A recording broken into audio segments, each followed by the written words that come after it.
You're traveling through another dimension, a dimension not only of sight and sound, but of Twilight Zone reviews.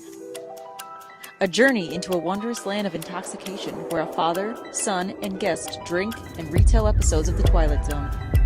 There is a fifth dimension. Stay tuned because your next stop is the Twilight Zone After Hours. The Twilight Zone.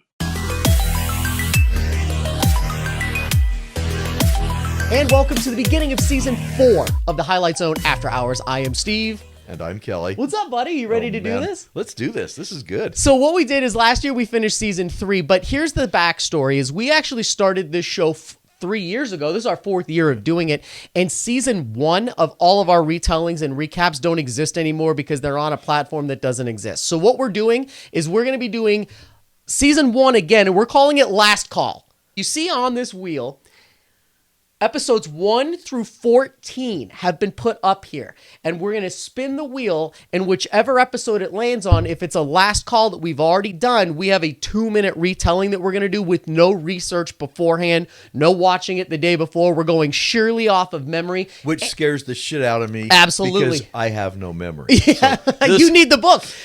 I don't have the book. Right, exactly. I did review the first 14. This will be interesting See, for the audience to see how screwed up I can turn an easy episode into something totally different than what it really was. So we'll see. On a side note, we're drinking champagne today to celebrate the beginning of our 4th season of this show. Cheers. Which is going to kick off a really big year for us. But you'll also notice our little faces, our little whip faces with our 10s. When you see our faces on here, that means we have rated that episode a pure 10. When we land on a pure 10 episode, we shout out the words, "Last call!" and we drink no matter what. So if we land on one that we've given a 10 to, we're doing it with drinking in 2 minutes. This machine is predicting our future. Do you think I could just walk away from it? All right. Let's do this. The first spin of Season 4. Yes. Let it roll. Let's start it. Here we go. So far, I'm doing good. Doesn't look like we're getting a last call. Oh, God. We just brought this one up All right. beforehand. All right, so we have, as you can see, Walking Distance, one of my favorites. This has a 9 rating for me. Walking Distance, Season 1, right. Episode 5. This one was directed by Robert Stevens, written by Rod Serling himself. There's always good trivia on these, and I'll try to go back, but this one has some really good one because a lot of famous directors love this episode. So here we go. Send it over my way for the intro narration. Let's see here. Martin Sloan, age 36, occupation vice president ad agency in charge of media.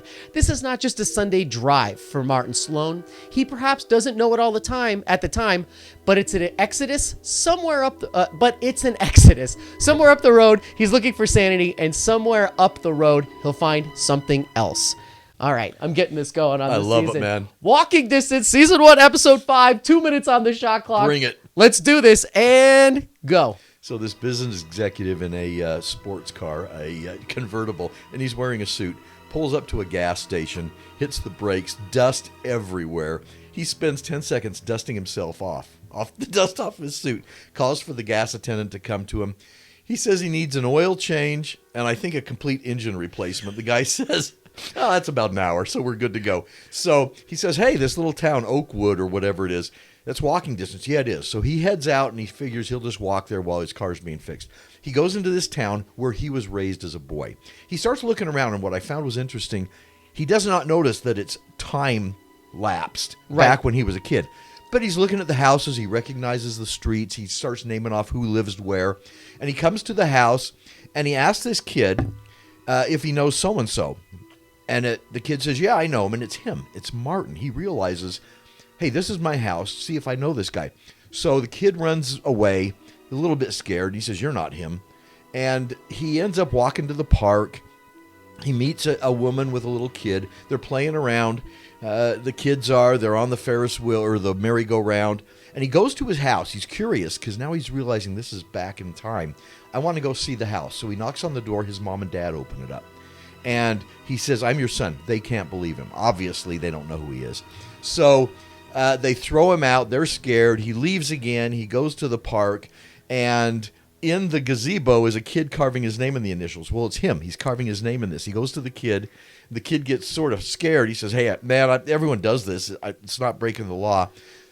The kid runs away. The guy goes back to the house again later that night. He's wandering around. He says, I just got to come home. His dad, gets really pissed at this point. And, the 2 minutes is gone. So the dad realizes, or the real guy, who's the adult, goes back to the park because he knows that something's going to happen and he knows that he can control the future.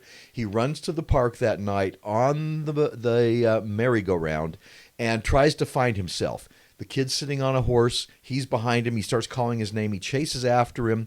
The kid ends up falling off the moving merry-go-round, breaks his leg. The guy realizes this is what he was trying to protect him from. A policeman is there, picks the kid up. Long story short, or long story long, the guy then realizes that he couldn't change the past. He suddenly has a limp. That broken leg caused him to limp the rest of his life, and he couldn't save it himself from it because he was chasing himself from the very beginning. End of story. I fucked it up. I really wrecked it up. I apologize. 2 minutes is a real bitch. So, my bad. Great story. Got a better rating from you the second time than the first. My bad. I'll leave it at that. No, my bad. There's no my bads here. That's the whole point. No, right done. So I stopped the clock at 2 minutes because we went over. You were under 3, though.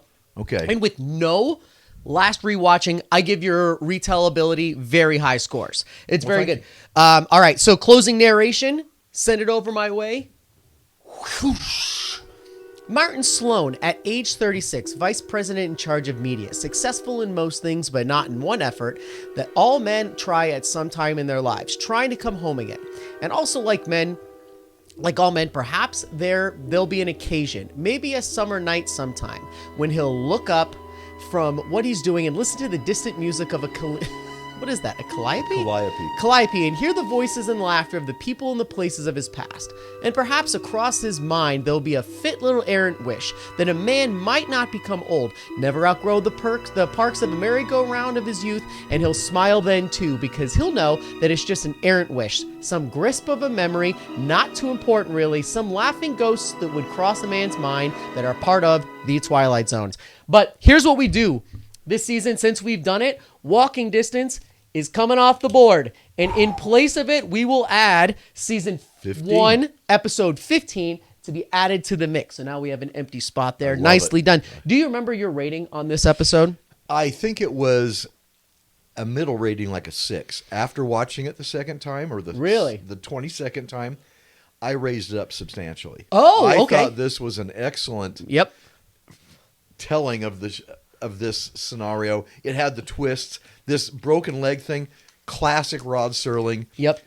A twist comes in at the very end that you did not predict. Won't be any more merry-go-rounds. No more cotton candy. No more band concerts. During the entire show, because neither were limping until the accident at the end. That's the entire gimmick of it. Yeah. So I don't know it until the last 10 seconds. So what is it now? I would give it at least an 8. Cool. My rating is a 9. Its IMDb is on the higher scale at an 8.2, putting it in the top echelon. Yeah. A lot of cool trivia on this. We'll get into that later on another time. A lot of good stuff in this one, and I really dig this episode. All right, so here we go. Time for my retelling. Oh, my God. Okay, all right, so we're going to start it up here, and let's give it a good old spin. Let's make sure this is recording. I never stopped it before. Great. The circle in the middle. Oh! Last call! Last call! All right, so this is one of my all-time favorites and one of yours. As you can see, we both gave it a 10. Woo! Oh, yeah. This is our first last call of the season already happening. Let's get you topped off. And we're drinking beforehand to celebrate. And because I can't see the picture, tell me which one it is. Oh, this is The Lonely. This is one of our favorites that you bring up the great trivia on. This is the best. The Lonely. Let's see here. We are at season 1, episode 7, The Lonely. It was aired on November 13th, 1989. It was directed by Jack Smite and written by Rod Serling. This is one of our favorite episodes. For all the right reasons. All of you watch it out there. I love the idea of having a favorite episode. For all the wrong reasons. That is we'll look for those. I may change some ratings. That almost just came out of my nose on air. That would have sucked. That would have been almost as bad as eating that used lime. All right. We'll get to that later, I think, at some point. I'm crying. I need glasses to read the screen. All right, when you're done, send it over my way for Rod's opening narration. All right. Rod Serling's narration opening. Witness, if you will, a dungeon made out of mountains, salt flats, and sand that stretch into infinity. The dungeon has an inmate, James A. Corey, and this is his residence, a metal shack, an old touring car that squats in the sun and goes nowhere. For there is nowhere to go. For the record, let it be known that James A. Corey is a convicted criminal placed in solitary confinement. Confinement in this case stretches as far as the eye can see because this particular dungeon is on an asteroid 9 million miles from the Earth. Now witness, if you will, a man's mind and body shriveling in the sun, a man dying of loneliness. The Lonely, here we go, 2 minutes on my shot clock. Here we go. This is awesome. So it starts off with this guy, his name is, Corey. He's on this planet. And he's by himself in this shack. You pointed out before, he's got this little sports car out front. Astronauts show up, and one of the main astronauts is really nice and goes, hey, they haven't fixed your appeal yet. They're still appealing your case. You have to stay here for now. But while you're here in isolation, I brought you something to help ease the time. It's in this box. And he's like, if you're not taking me home, there's nothing you can give me that's going to make me feel better. And he goes, just open the box when I leave. So when they left, he opens the box. And inside the box is a woman, except it's a robot. And he turns her on, and she becomes a robot. And at first, he's livid. He's like, you think that you're going to make me feel better with some machine out here to help me? How dare you? This is ridiculous. Then, one of the best story writing things of all time, what happens? He effing caves. Because that's what happens in isolation. He then starts to sympathize and fall in love with the robot. And then they're doing stuff on the planet. They're having a life together after all this time. Cut to the end. Oh, I'm going to meet this one. Oh, my God. The astronauts show back up, and the lead guy is like, guess what? They granted your appeal. You're going home. We're going around picking up everybody that was wrongly put on these isolated planets. We're going to come and get you. And he goes, great. He goes, we only have a few minutes. Get your shit. Let's go. And he goes, all right, I'll go get her. And he goes, oh, no. She's too big and too heavy. We only barely have enough for you to get in here, let alone merch. And he's like, you can't. And the guy's like, you better go. We have 15 minutes. And the other crew is getting annoying, like, we need to leave. And he's like, dude, we need to go right now. And he goes, I'm not leaving without her. So the main guy that is the astronaut, that is a good guy, he takes out his blaster and he shoots her in the face. And it blows off her face, just coring out the idea that she is not a person, she's a robot. And they get on the ship and then they leave. And I totally made that with 10 seconds to remain. That's an easier one to redo, though. That is awesome. A lot less details. Well done. Oh, man. My eyes are watering But this from is choking. so original. This whole episode, Well, you can watch over and over. There's things to pick out of it. Absolutely. Send it over my way first. I don't know what this one was. Okay, closing narration. On a microscopic piece of sand that floats through space is a fragment of a man's life. Left to rust in the place where he lived and the machines he used. Without use, they will disintegrate from the wind and the sand and all the years that act upon them. All of Mr. Corey's machines, including the one that made in his image, kept alive by love, but now obsolete in the Twilight Zone. We already know that this was both level 10 ratings for us. The trivia that we went through before was that car. You know, it was kind of a cool little thing that they put on there. They gave the model. At first, you pointed out how stupid it is to have a car in a place, but it's a good project to keep your mind occupied while you're doing stuff. God, I love this episode. It's like they gave him a puzzle to make because they knew that it's so desolate.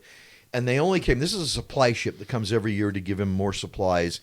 And they gave him the parts to this car, so it helped him while away the time. So he built this car from all the pieces. He sits in it. He honks the horn. So there must be a battery, but there's no place for him to go. So he enjoys that. Yep. The girl is so anatomically correct and so loving and so innocent that he just falls in love with her. He doesn't want to, but he does. At first, he's adamant against it, but then just like I think anybody in that situation, you crave some You're sort on of an contact. asteroid all alone Yeah, for 50 years as his sentence. And then at the very end, when they shoot her, because they say you can only take 15 pounds with you. Well, Yeah. she's more than 15. So the guy, without preamble, just pulls out the gun. This is my complaint in all movies. Why people cannot kill someone that they're supposed to kill and just shoot them and leave. They wait, and then the show goes on for 10 more Well, it's the seasons. James Bond syndrome. They talk for 20 minutes later. Yeah, It's like, forget that. just just do off it. the guy and move on, because that's what you're supposed to do Which when is he's a bad guy. Which is why in 22 minutes, they did this perfectly. He goes from loneliness, building a car, finding something he hates, falls in love with something, then they kill that something because he now is free. Let's go home. Absolutely. It's wild. In 22 minutes. It's such a good story. I could not recommend this higher. It's a level 10. Alicia, she weighs more than 15 pounds. That's exactly the point now, Corey. Our ship is stripped right now. We only have enough room for you and that ledger and that pencil of yours. Now you're going to have to leave that robot behind. She's not a robot. Are you ready for your next one? Yeah, let's. Oh, that's right. We're doing 4. Okay, bring it on. Ready? We're doing 4 today. Let's do Okay. this.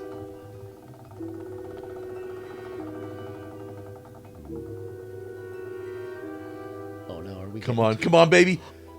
Oh, okay. Where am I? We are at Judgment Night, Season 1, Episode 10. So this is about the Queen of Glasgow. It's a freighter heading from England to the U.S. during World War II. There's an older gentleman sitting... Wait. You're starting your retelling? We haven't started No, a clock or shit. doing anything yet. Okay, What is take it this? back. Hold on a second. All right. This is a good one. This is directed by John Bram, written by Rod Serling. It was first aired on December 4th, 1959. Season 1, Episode 10. But here we go. Narration. Send it my way. I don't know. I'm getting like weird motions these days. Opening narration. Her name is the SS Queen of Glasgow. Glasgow. Her registry British. Gross tonnage 5,000. Age intermittent. Intermittent? Yeah. At this moment, she's 1 day out of Liverpool. Her destination, New York. Duly recorded in this ship's log is the sailing time, course to destination, weather conditions, temperature, longitude, and latitude. But what is never recorded in a log is the fear that washes over the deck like a fog and an ocean spray. Fear like the throbbing strokes of engine pistons, each like a heartbeat parceling out every hour into breathless minutes of watching, waiting, and dreading. For the year is 1942, and this particular ship has lost its convoy. It travels alone like an aged, blind thing groping through the unfriendly dark, stalked by unseen periscopes of steel killers. Yes, the Ocean of Glasgow is a frightened ship. The Queen of Glasgow is a frightened ship, and she carries with her a premonition of death. All right, my man, you ready? Let's I'm get ready. this clock on there. I'm going to do better this time. 2-minute shot clock, Queen of Glasgow. Let's go. Queen of Glasgow. Glasgow, what am I saying? Go. Ship going from Liverpool to the U.S. There's a guy on the bridge, a middle-aged guy, who's feeling very uncomfortable. It's at night. It's full of fog. He goes down into the eating area where the other people are, and you can tell that he's stressed out. He knows something's about to happen. He voices his concern, and all of a sudden, one of the ship's operators, it's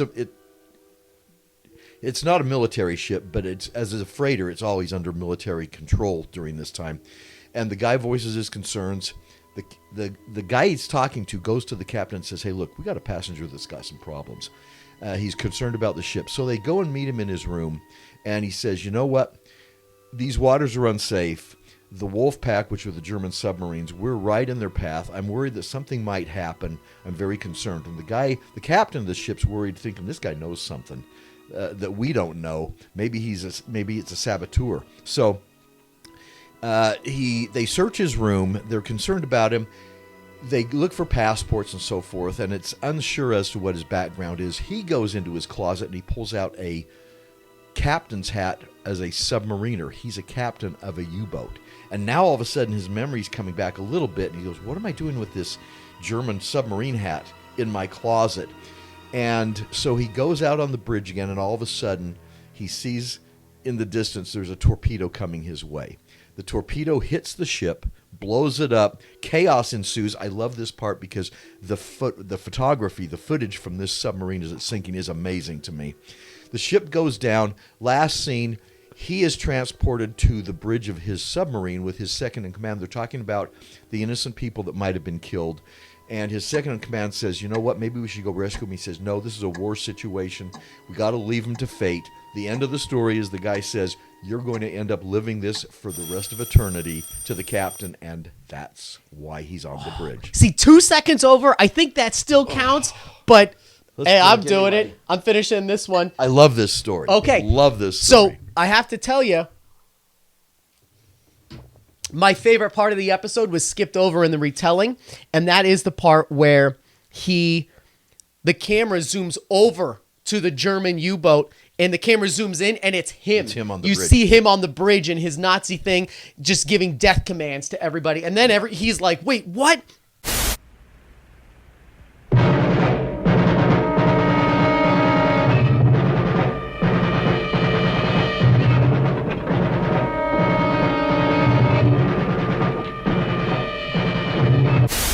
Love that shot when it's him, because that's the twist for me. I was like, oh shit, I didn't even realize that. So, all right, the closing narration for this one is, send it over. The SS Queen of Glasgow. I'm saying that right? Glasgow? Yeah, Glasgow. Heading to New York, and the time is 1942. For one man, it's always 1942, and this man will ride the ghost of that ship every night for eternity. This is what is meant by paying the fiddler. This is the comeuppance? Oh yeah, it is comeuppance. Yeah. I've never actually read that word in writing before. The comeuppance awaiting every man when the ledger of his life is opened and examined, and the tally made, and the reward for the penalty is paid. And in the case of Karl Lasner, former Capitan Lieutenant Navy of the Third Reich, this is the penalty. This is the justice meted out. This is Judgment Night in the Twilight Zone. All right, so like we discussed our ratings over here already. I like this one. Not a ton. I do think it grows on me more. The twist of it being him is like stuck in a purgatory repeating. I think that's a great sort of, I don't know, like sentence, whatever. I think it's a really good one. Yours was higher than mine. Is it still? It's way up there. I love the photography. I love the scenes from the inside of the submarine. It was a period piece. They obviously had footage that I thought was very accurate. And I kind of like the camaraderie on the Glasgow, like the people in the ship that were civilians. Yeah. I really like their interactions with him and everything. They were curious about his comments and his fear, but the captain understood it, but they still let him go. They didn't throw him in the brig or anything. Right. They just realized, hey, there's something going on here. Yep. At the end, they all died anyway. But his second in command on the submarine is the one that predicted what you've done is, without picking up the survivors, we are going to relive this for all of eternity. Think about that. This wasn't just a retelling and his mind going back. He's going to relive this and wake up on the bridge of the Queen of Glasgow again and again, forever. Yeah. Those death stories that repeat like the same thing it's a common like trope today in movies. But I got to tell you, I think it's fascinating to wake up and not know what the hell is going on over and over and over. My favorite one that they've done in a very similar show to Twilight Zone is Black Mirror, and there's an episode called White Bear. You know who I am? I can't remember who I am. And they reset this girl's memory every single time and have her relive this horrible thing that she did. I find that to be such an agonizing punishment, to just suffer and repeat it without knowing. Good God, that sucks. I think a comedy version now is Groundhog's Day. It is Groundhog's Day. Over and over again. Yep. That's not bad for a quadruped. You got to check your mirrors. Just side of your eye. Side of your eye. All right, we're moving on to the last retelling of this one. Are you ready? Let's do this. Let's make sure I'm recording. And here we go. I love that wheelpiece. No way. Oh, what a way. Man. And what a poignant way to end without doing the pilot episode of the entire show, which is Season 1, Episode 1, Where is Everybody? Let's see here. It was the pilot episode of the entire show. Season 1, Episode 1 aired on October 2nd, 1959. It was directed by Robert Stevens and written by Rod Serling. All right, opening narration, toss it over. This is a short one. The place is here. The time is now. And the journey into the shadows we're about to watch could be our journey. What a poignant, tight first episode narration. All right, you ready? Let's do it. 2 minutes on my clock. Here we go. Where is everybody? All right, so the premise of this is it starts off with our main guy. He's walking around through this town and it's just empty. All of it is empty, and he's walking around and he's hearing things, and he goes up to like a phone booth and he's trying to figure out what is happening in this vacant place. It's totally empty. Dude, this is where the details of this one get super foggy. I've seen this a bunch. I know the very big twist ending. So he's walking around, and God, help me out. Did he answer a phone call at one point in time? Well, first he goes into the drugstore and makes himself a malt. Okay. And there's nobody there. And he keeps saying, hey, dude, there's someone in here. He's helping me out. And he goes, remember the mannequin shop? He goes to a truck. Yeah, and he starts... And he thinks she's real. He's trying to find someone alive. Opens the door, and it's a mannequin. Apparently, there were mannequin stores back in the day. Well, she falls out. That's right. Yeah, that's right. It falls out. Oh, see, you're going to have to fill... All of the details in the middle are so shitty for me. Okay, go ahead. No, so at the end, he goes into a movie theater, and they're showing Battle Hymn, a movie back in the day. At the Marquee at the Savoy is the theater, I think is the name of this thing. He freaks out. He runs to the film room. There's nobody up there. He freaks out. He runs outside. He hits his head on a mirror because he's starting to lose his mind.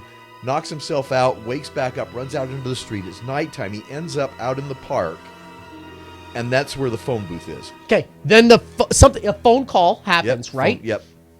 And he's talking to the people that are working his controls, right? Because what we find out later is that he's in an experiment thing, right? Is that who he's talking to? Actually, there's a button on the wall. He keeps hitting it to stop something. Okay. And he's pounding on it and pounding on it and pounding on it. And at that point... Okay, we get to the end where we find out that he is not in this town. It's an experiment on isolation, and he's actually in a little cocoon pod, metal thing, and he's all wired up, and he's... Oh my God, I'm going to go over... this is my fault because I forgot the details. No, of this. you brought me in, and I needed some help. The point at the end is that he is in this it's like a deprivation. It's a deprivation tank, except he's wired up, and it's an experiment for them to see how it's going to be in space with heavy isolation. And he is freaking out at the end. He just could not handle the isolation. Somebody's looking at me. Somebody's watching me. Help me. Get him out of there. Help me. Quick. Help me. Help me. Release the subject on the double. Can I remember at the end, doesn't he wake up and he's super apologetic? And am I getting that wrong? Or am I just thinking... All of these military guys are watching this experiment. They run in to rescue him because they're fearing for his life. And the next scene, he's on a gurney. He's on a stretcher. They're carrying him out. And he's apologizing. Because once he's disconnected and he's brought back to consciousness, he knows he's an astronaut. And he's apologizing to the commanders. So much better, sir. I'm sorry about toward the end. What was it like, Ferris? What did you think you were? A place I don't want to go again, sir. All right, send it over my way for the final narration. Closing narration. Up there, up in the vastness of space, in the void that is sky, there's an enemy known as isolation. It sits there in the stars, waiting with the patience of eons, forever waiting in the Twilight Zone. All right, so this, as we said, is the pilot episode. I kind of botched the retelling of it, forgetting the details. I gave this an 8. What about you? I'm giving it an 8 as well. I believe that's what the thing. I think this is where the IMDb checks in exactly. Its rating is a 7.9. So we're going to take off. Where is everybody? All right. That means that next episode, we will be adding episodes 15. I shot an arrow into the air. The Hitchhiker. The Fever. And The Last Flight. And I'm going to tell you, one of those ones is a last call episode. Absolutely. Dude, you ready for this? It's a blast, man. Let's do it. All right. Season 4. Season 4 begins now, and we leave you with our highlight reel of Season 3. Thank you, everybody, for being here. I could just go off of a list and name every single person that we met. Sherry, Andy, Sierra, Anthony, Alex, Twilight Zone Golf, Blue Sushi, every place that let us do this. I already said Sci-Fi Mini Golf. What about all these other people? To everybody out there that has helped, we love y'all. This is Justin, been a blast. This Bonnie, ride is Fitz, awesome. Vi, everybody that came in last season. Lawnmowers in the backyard. The lawnmower scene. Everybody that helped. So season 3 was a blast. Here is 3.5 minutes of our last season. We will see you later on, reminding you we're in a weird-ass dimension. What dimension are you in? We'll see you next time. You got it. Because today I'm going to go off script right up front. Our season 3 premiere in the new studio.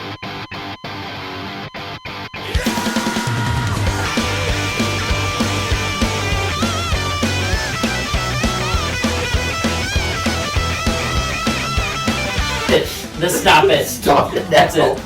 No? I don't know. You jump cut to you wearing one of Sarah's bikinis in the backyard. Oh my God. What the hell? We're going to show you right now the feature film for all time. I think the Highlight Zone is spearheading it already. He's making a free head gopher. Know what a Jack in the Box is? Yeah, it's the food where you get fried scrum instead of...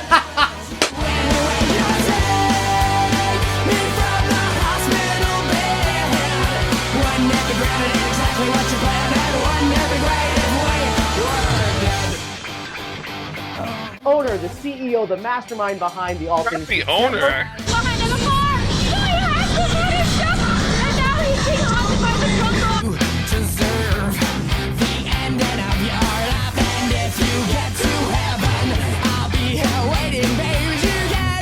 These people were psyched about the Twilight Zone.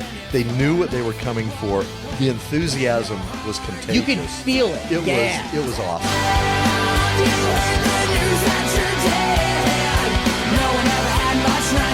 I was a stand-in, and I was a body double for Vern. Jerry O'Connell. Jerry O'Connell.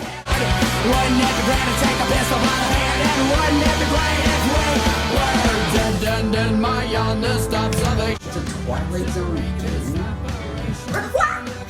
Or do I have to use my feet? The only rules were the ones in the card. I don't remember.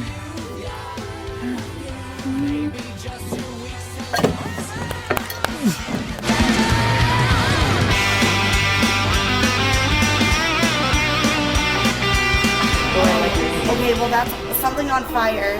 Whoa, no, way does she know? Spicy gringo. Yep. Pony Club. I just want to be dancing at the Pink Pony Club. Gotta come and spin it down. No! You are literally back at the starting point. Ed calls a doctor. He comes in and says, yeah, she's gonna die.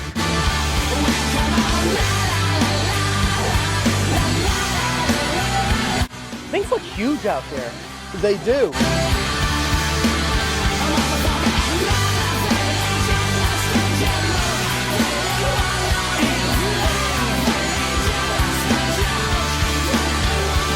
I literally just took someone else's used line. I mean, it could be Did you put the used ones back in there? Yes. Actor Alex O'Hara, what's up, buddy? Thank you for joining us. My pleasure, guys.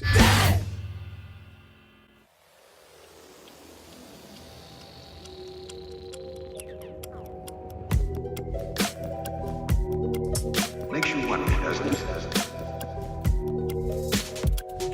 Where is this place and when? The answer is, it doesn't make any difference. Can you say eggs? Steve is. That's the last call, right? It is Ah! No! It is last call. Time to go home. I'll be outside waiting to roam. There's nobody else on the streets of this town. Just me and that other person. A clown. Oh, yeah, it's Stephen King being a dork. Here's in threes. One geezer mexes. The other one stirs. The third...